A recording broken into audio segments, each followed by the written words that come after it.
News.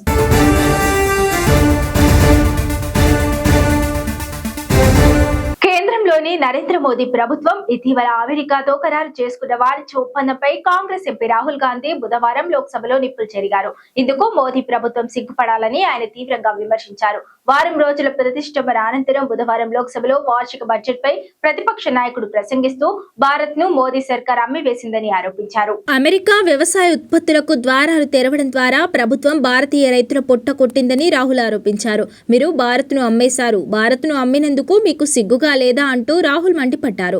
భారతీయ ఇంధన భద్రతను America చేతుల్లో పెట్టి రైతుల ప్రయోజనాల విషయంలో రాజీపడి కేంద్ర ప్రభుత్వం టోకుగా లొంగిపోయిందని ఆయన ధ్వజమెత్తారు. అమెరికాతో వాణిజ్య ఒప్పందంపై ఇండియా కూటమి ప్రభుత్వం చర్చలు జరిపి ఉంటే భారత్ ను మీతో సమానంగా చూడమని ట్రంప్నకు చెప్పి ఉండేదని రాహుల్ చెప్పారు. ఇది పూర్తిగా లొంగిపోవడమే. ఇది చాలా విషాదకరం. ఇది కేవలం ప్రధాని లొంగిపోవడం కాదు, 150 కోట్ల మంది భారతీయుల భవిష్యత్తును ఆయన పనంగా పెట్టారు. అమెరికాలో కేసును ఎదుర్కొంటున్న బీజేపీ ఆర్థిక నిర్మాతను కాపాడేందుకే ప్రభుత్వం ప్రజల భవిష్యత్తును త్యాగం చేసింది అని రాహుల్ ఆరోపించారు. కేంద్రంలోని నరేంద్ర మోదీ ప్రభుత్వ కార్మిక రైతు వ్యతిరేక విధానాలకు నిరసనగా ఫిబ్రవరి 12న భారత్ బంద్ కు కేంద్ర కార్మిక రైతు సంఘాల ఐక్య వేదిక పిలుపునిచ్చింది. సమ్మె కారణంగా బ్యాంకింగ్, బీమా, రవాణా రంగాల సేవలకు పాక్షికంగా అంతరాయం కలిగే అవకాశం ఉంది. ఈ సమ్మెలో 30 కోట్ల మంది కార్మికులు పాల్గొనే అవకాశం ఉందని కార్మిక సంఘాలు ప్రకటించాయి. కేంద్ర ప్రభుత్వ కార్మిక వ్యతిరేక, రైతు వ్యతిరేక, జాతి వ్యతిరేక, కార్పొరేట్ అనుకూల విధానాలను ప్రతిఘటిస్తూ దేశవ్యాప్త సమ్మెను నిర్వహిస్తున్నట్లు జనవరి 9న కొన్ని కార్మిక సంఘాలు ఐక్యంగా ప్రకటించాయి. విద్యుత్తు, బ్యాంకింగ్, బీమా, రవాణా, ఆరోగ్యం, విద్య, గ్యాస్, మంచినీటి సరఫరా వంటి సేవలకు అంతరాయం కలగవచ్చని ఏఐటియుసి ప్రధాన కార్యదర్శి అమర్జిత్ కౌర్ బుధవారం తెలిపారు. జనవరి 27న బ్యాంకుల సమైక్య ఫ్రంట్ సమ్మె నిర్వహించడంతో రేపటి సమ్మెలో అన్ని బ్యాంకు సంఘాలు పాల్గొనకపోవచ్చని ఆమె చెప్పారు. ఏఐబిఓఏ, బిఈఎఫ్ఐ వంటి బ్యాంకు కార్మికుల సంఘాలు సమ్మెలో పాల్గొంటున్నట్లు ఆమె చెప్పారు.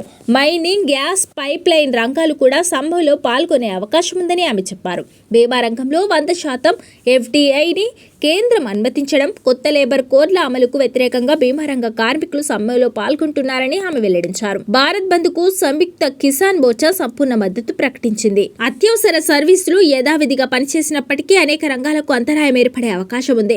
ప్రభుత్వ రంగ బ్యాంకులు, బీమా కంపెనీలు, రాష్ట్ర రవాణా సర్వీసులు, ప్రభుత్వ కార్యాలయాలు, ప్రభుత్వ రంగ సంస్థలు, పరిశ్రమలు, వస్తు తయారీ ఫ్యాక్టరీలు, బొగ్గు, ఉక్కు, ఇతర కీలక రంగాలు, ఎంజీ నరేగా కింద గ్రామీణ ఉపాధి పనులు నిలిచిపోయే అవకాశం ఉంది. తెలంగాణలో కాంగ్రెస్ ప్రభుత్వం అధికారంలోకి రాగానే కొత్త రేషన్ కార్డులు మంజూరు చేసిన సంగతి తెలిసిందే. చాలా ఏళ్లుగా రాష్ట్రంలో కొత్త రేషన్ కార్డులు జారీ చేయలేదు. దీంతో కొత్తగా పెళ్లిళ్లు చేసుకున్న వారు, కుటుంబాలు వేరు పడిన వారు, పిల్లలు పుట్టిన వారు రేషన్ కార్డులకు, సరుకులకు దూరమయ్యారు. దాదాపు అన్ని ప్రభుత్వ పథకాలకు రేషన్ కార్డు లింకు పెట్టడంతో సంక్షేమ పథకాలు కూడా అందకుండా పోయాయి. ఈ నేపథ్యంలో రేవంత్ సర్కారు కొలువు తీరిన వెంటనే ప్రజాపాలన ప్రత్యేక కార్యక్రమం నిర్వహించి అర్హులైన వారి నుంచి దరఖాస్తులు స్వీకరించి రేషన్ కార్డులు మంజూరు చేశారు. తాజాగా మరోసారి కొత్త రేషన్ కార్డులపై పౌర సరఫరాల శాఖ అధికారులు కీలక అప్డేట్ ఇచ్చారు. ఈ నేపథ్యంలో రేవంత్ సర్కార్ కొలువు తీరిన వెంటనే ప్రజాపాలన ప్రత్యేక కార్యక్రమం నిర్వహించి అర్హులైన వారి నుంచి దరఖాస్తులు స్వీకరించి రేషన్ కార్డులు మంజూరు చేశారు. తాజాగా మరోసారి కొత్త రేషన్ కార్డులపై పౌర సరఫరాల శాఖ అధికారులు కీలక అప్డేట్ ఇచ్చారు. కొత్త రేషన్ కార్డుల జారీ ప్రక్రియ నిరంతరాయంగా కొనసాగుతుందని చెప్పారు. ఇంకా కార్డులు రాని వారు మీ సేవ కేంద్రాల్లో అప్లై చేసుకోవాలని సూచించారు. దాంతో పాటుగా పాత కార్డులో కుటుంబ సభ్యుల పేర్లను జోడించే ప్రక్రియ సైతం నిరంతరాయంగా కొనసాగుతోందని వెల్లడించారు. ఇక రాష్ట్రంలో రేషన్ కార్డులు లబ్ధిదారుల సంఖ్య భారీగా పెరిగిందని అధికారులు వెల్లడించారు. 2026 జనవరి నాటికి రాష్ట్ర వ్యాప్తంగా మొత్తం రేషన్ కార్డుల సంఖ్య 1,435,848కి చేరిందని తెలిపారు. లబ్ధిదారుల సంఖ్య 3,35,96,875కు పెరిగినట్లు సివిల్ సప్లై శాఖ అధికారులు వెల్లడించారు. గడిచిన ఏడాదిలోనే ఏకంగా 14.40 లక్షల కొత్త రేషన్ కార్డులు మంజూరు చేసినట్లు తెలిపారు. 2025 జనవరి 1 నాటికి రాష్ట్రంలో మొత్తం రేషన్ కార్డుల సంఖ్య 89,95,282 ఉందని చెప్పారు. ఇందులో నేషనల్ ఫుడ్ సెక్యూరిటీ కార్డులు 54,66,7 844. రాష్ట్ర ఫుడ్ సెక్యూరిటీ కార్డుల సంఖ్య 35,28,438గా ఉందన్నారు. 2026 జనవరి 23 నాటికి ప్రభుత్వ గణాంకాల ప్రకారం 14,40,566 కొత్త కార్డులను తెలంగాణ ప్రభుత్వం మంజూరు చేసిందన్నారు. ఈ కొత్త కార్డులతో 54.49 లక్షల మంది రేషన్ తీసుకుంటున్నట్టు చెప్పారు. ఇందులో ఒక్క జనవరి నెలలోనైనా మంజూరైన రేషన్ కార్డుల సంఖ్య 46,153గా ఉందన్నారు. మొత్తం రేషన్ కార్డులో కేంద్ర కార్డులు, రాష్ట్ర కార్డుల మధ్య అంతరం ఏడాదిలోనే భారీగా తగ్గిందని చెప్పారు. NFSC కార్డులు ప్రస్తుతం 56,57,001కి చేరగా రాష్ట్ర ఫుడ్ సెక్యూరిటీ కార్డుల సంఖ్య 47,78,848కి పెరిగిందన్నారు. లబ్ధిదారుల సంఖ్యను పరిశీలిస్తే కేంద్ర కార్డులతో 1,91,69,600 మందికి, రాష్ట్ర కార్డులతో 1,44,27,275 మందికి రేషన్ సరుకులు అందుతున్నాయన్నారు. మొత్తంగా తెలంగాణలో 3.35 కోట్ల మంది లబ్ధిదారులకు ఒక్కొక్కరికి ప్రతి నెల 6 కిలోల చొప్పున సన్నబియ్యం ఫ్రీగా అందుతోందని చెప్పారు. కేంద్ర బడ్జెట్ లో ముఖ్యంగా రైల్వేలకు సంబంధించి కేంద్రం అత్యధిక ప్రాధాన్యత ఇచ్చింది. త్వరలో వరంగల్లో గూడ్స్ రైల్ వ్యాగన్ల రిపేర్ కోసం మెగా ఫ్రైట్ ఓవర్ హాలింగ్ ఏర్పాటు చేస్తున్నట్లు తెలిపింది. ఇది తెలంగాణ రాష్ట్రంలోనే మొట్టమొదటిది. గూడ్స్ రైళ్లకు మైనర్ రిపేర్లు వస్తే కాజీపేట లేదా రామగుండం స్టేషన్లకు తరలించి రిపేర్ చేస్తారు. కానీ ఇప్పుడు ఈ మెగా ఫ్రైట్ ఓవర్ హాలింగ్ లో రైలు వ్యాగన్లను పూర్తిగా వేరు చేసి ఏ భాగంతో అయితే సమస్య ఉందో దాన్ని గుర్తించి సరిచేసి తిరిగి బిగిస్తారు. ఈ మెగా ఫ్రైట్ ఎగ్జామినేషన్ ప్రాజెక్టు కోసం సుమారు 1,000 కోట్ల రూపాయలు ఖర్చు చేయనున్నట్లు తెలుస్తోంది. ఇంకా కాజుపేట, మహబూబాబాద్ మధ్య దాదాపు 200 ఎకరాల నుంచి 300 ఎకరాల స్థలం కోసం రైల్వే శాఖ అధికారులు గాలింపు చేపడుతున్నారు.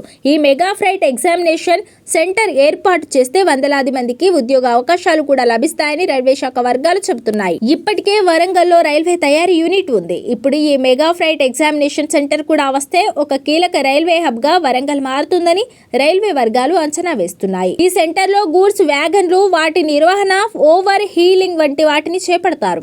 ప్రస్తుతం రామగుండం, బెల్లంపల్లి, కాజిపేటలో ఇలాంటి సౌకర్యాలు ఉన్నాయి. అవి కూడా సాధారణ మెయింటెనెన్స్ మాత్రమే నిర్వహిస్తున్నాయి. ఈ ప్రక్రియ వల్ల సరుకు రవాణా చేసే రైళ్లు మరింత వేగంగా, సురక్షితంగా ప్రయాణించగలవు. ప్రస్తుతం తెలంగాణలోని వ్యాగన్లను రిపేర్ చేయడం కోసం ఆంధ్రప్రదేశ్ లోని రాయనపాడుకు తరలిస్తున్నారు. ఈ కొత్త సెంటర్ నిర్మించి అందుబాటులోకి తీసుకువస్తే ఆ ఇబ్బందులు తప్పి ఖర్చులు కూడా కలిసి వస్తాయని సంబంధిత వర్గాలు చెబుతున్నాయి.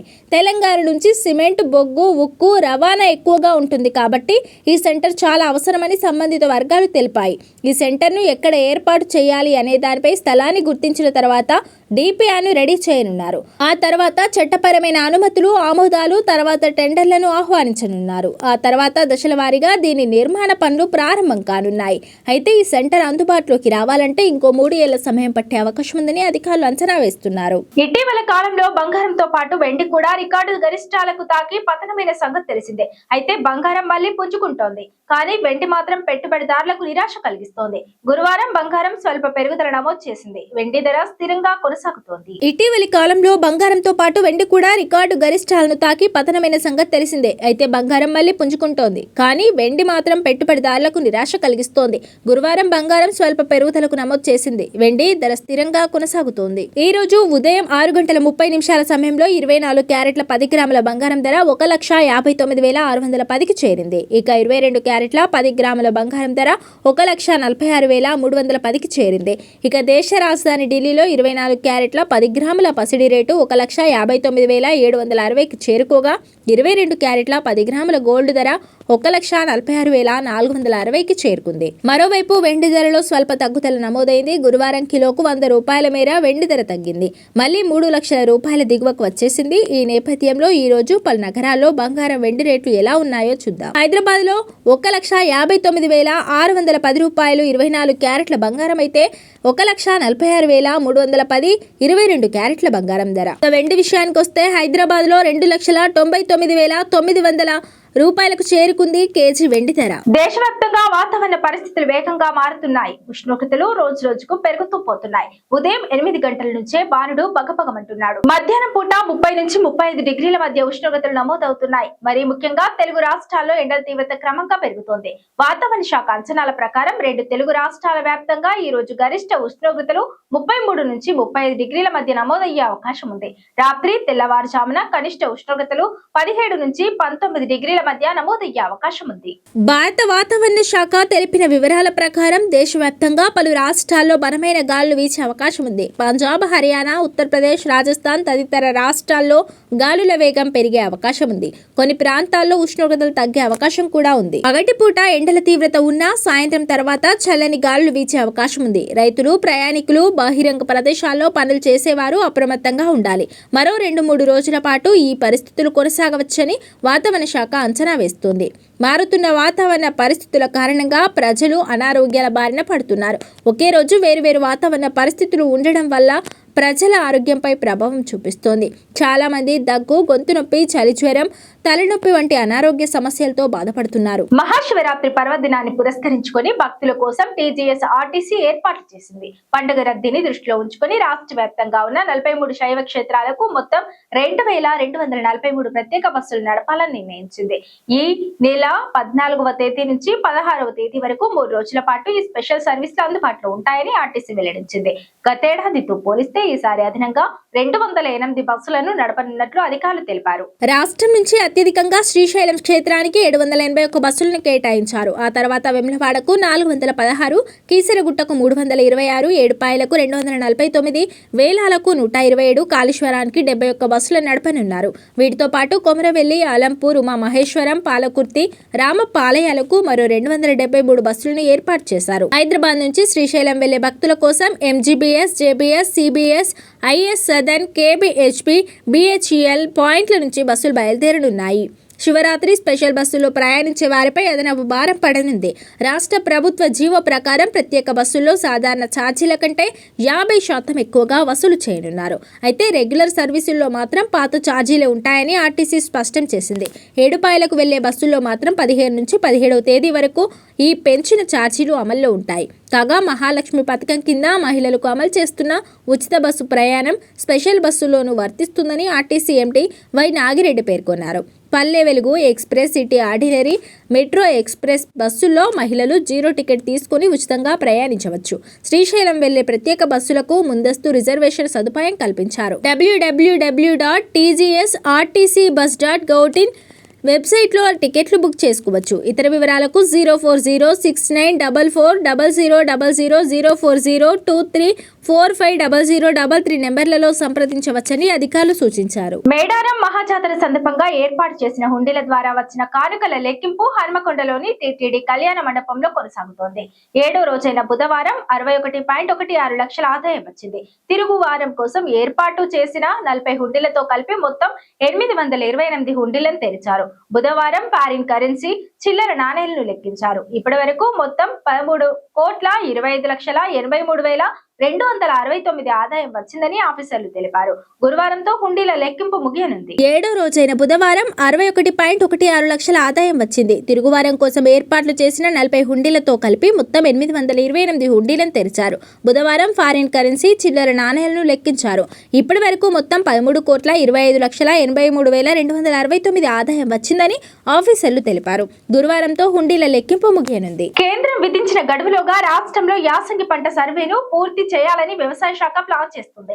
45 రోజుల్లో పూర్తి చేసేందుకు గాను ప్రైవేట్ సర్వేయర్లు, వాలంటీర్లను నియామకాలను చేపడుతుంది. ఇందుకు గ్రామాల్లో ఉన్న యువతను గుర్తించి జిల్లా అధికారులు వివరాలు అందజేయనున్నారు. ప్రస్తుతం ఉన్న ఏఈఓలతో పూర్తి కావాలంటే 90 రోజుల సమయం పడుతుంది. రాష్ట్ర వ్యాప్తంగా 10,621 గ్రామాల్లో 194.69 లక్షల సర్వే నెంబర్లు ఉండగా ఇందులో 9,795 గ్రామాలకు విలేజ్ మ్యాప్ ఉంది. వీటిలోని 174.36 లక్షల సర్వే నెంబర్లకు సంబంధించిన పంట భూముల సర్వేను ప్రైవేట్ సర్వేయర్లు, వాలంటీర్లకు అప్పగిస్తారు. మిగిలిన 826 గ్రామాల్లోని పోడు భూముల పంట సర్వేను వ్యవసాయ విస్తరాధికారులు చేస్తారు. కొత్తగా తీసుకున్న వాలంటీర్లు, ప్రైవేట్ సర్వేయర్లు అదే గ్రామానికి చెందిన వారు కావడంతో రోజుకు 150 నుంచి 200 సర్వే నెంబర్లు కలిగిన పంట ఫోటోలు తీసే అవకాశం ఉంటుంది.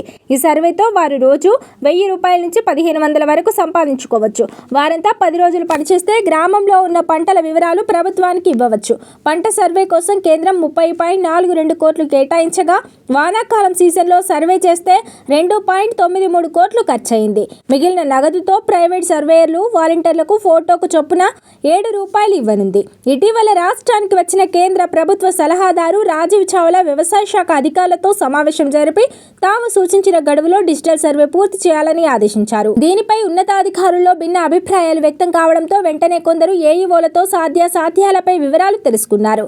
వారు తమతో పాటు ప్రైవేటు సర్వేయర్లు స్థానికంగా ఉండే వాలంటీర్ల సహాయం తీసుకుంటే 100% ఖచ్చితమైన సర్వే రిపోర్ట్ ఇచ్చి పంట సాగు చేసిన ప్రతి రైతుకు ప్రభుత్వ పథకాలు అందేలా చేయవచ్చని సూచనలు చేశారు. వారి సలహాలు పరిగణలోకి తీసుకున్న వ్యవసాయ శాఖ ఉన్నతాధికారులు 2 రోజుల క్రితం ప్రైవేటు వ్యక్తులు తీసుకోవాలని ఆదేశించారు. పనిచేసే సామర్థ్యం కలిగిన యువతను ఎంపిక చేసుకోవాలని ఏఈఓలకు సూచించారు. సర్వేను వేగంగా చేసేందుకు స్థానికంగా ఉండే యువతను వాలంటీర్లుగా రిక్రూట్ చేసుకొని వారికి 4-5 రోజుల పాటు శిక్షణ ఇచ్చేందుకు ప్రభుత్వం ప్లాన్ చేస్తుంది. ఒక గ్రామానికి ఒక వాలంటీర్ మాత్రమే ఉండాలి. బీఎస్సీ అగ్రికల్చర్, డిప్లొమా, ఏదైనా సైన్స్ కోర్స్, ఇంటర్ 10వ తరగతిలో ఏదో ఒకటి ఉత్తీర్ణులుగా ఉండాలి. మొబైల్ యాప్ వినియోగించే విధానం తెలియాలి. సెలవులు లేకుండా సర్వే పూర్తయ్యే వరకు ఉండాలి. ఇది ఇవాల్టి బులెటిన్. మరో బులెటిన్ లో మళ్ళీ కలుద్దాం. Stay on TS24 news.